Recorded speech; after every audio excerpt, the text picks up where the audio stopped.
Okay, so here is where we're starting today.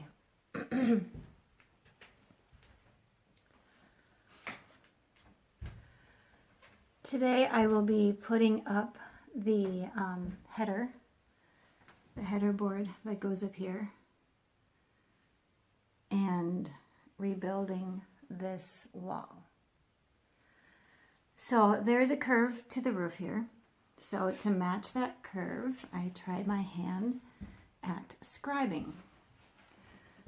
So I put up another piece of wood along this top here, and I scribed the shape of this curve, and then I cut it out as a pattern, and I traced that onto the board that I'll actually be using. I made the pattern because I'm doing this work by myself, and I couldn't hold up a piece of wood that long and scribe it at the same time.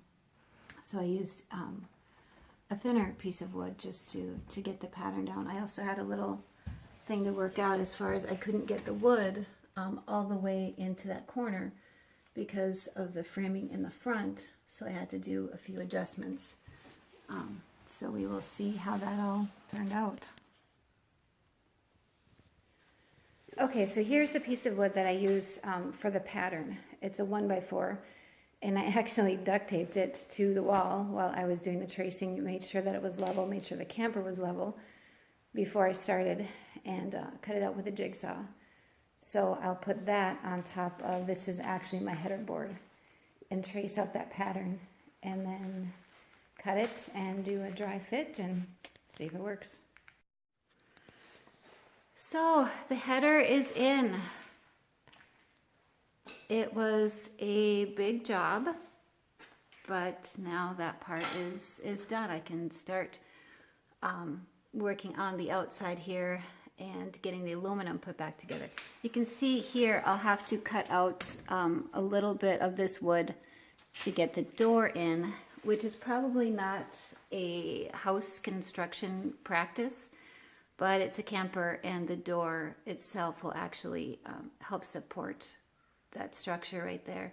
The original plan was to dry fit the header, trace this space here, cut it out, and then put the header back in and secure it. But it was such a big job getting it in the first place that I decided once I got it in there that I would just secure it, and I'll cut that piece out with a jigsaw later. I was able to take out the support beams, so that makes working inside a lot easier. It's all nice and open. So here it is from the inside. It's about 8 feet long, so it was difficult to maneuver and to get it in there by myself, but I did it and it worked out.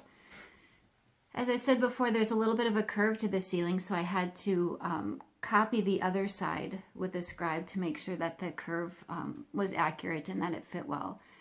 And to do that, I had to make a pattern. And I watched a video by Shane Herrick. He builds log houses. And he had a video on how he scribes the logs for log houses. And it was really, really helpful in learning what a scribe is and how to use it. And it made this job way, way easier. So thank you, Shane, for posting your videos. This was a lot of work today. It took a bit longer than I thought it would, which is how a lot of this project is going, a lot of how many projects go. So I wasn't able to get to this wall today. I've run out of time. But getting this header in was a key piece to making the camper structurally sound and being able to reattach and secure the aluminum on the outside so that I can make it watertight and actually usable, and finish up all this interior work. So thanks.